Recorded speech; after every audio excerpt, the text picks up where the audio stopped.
Yine maraqlı günlerden biri. Səhər-səhər pilatesa getdim, gəldim. Sonra başladım uşaqlara blinçik hazırlamağa.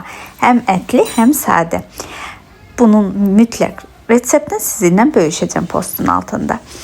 Və sonra başladım həm blinçiki bişirə kuxnanı yığışdırmağa. İşlərimi bitirdim. Sonra gəldim, biraz bəzəndim. Bugün yoldaşım söz vermiş, tabii mənlə edəcəkdi. Getdik, qəşəng bir abed elədik.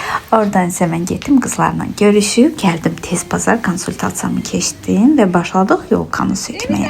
Uşaqlar da sağ olsun mənə hər konuda yardımcı olurlar.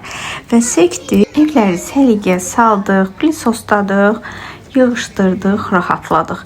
Elə bir yolka söküləndə, bilməm sizdə də belədir, çox rahatlayır adam, köhnələrdən elə bil azad olursan. Hər bir şey atdıq, lazımlı şeyləri isə upakovkaladıq, yığdıq yerinə. Sonra isə yoldaşım mənə sürpriz elədi.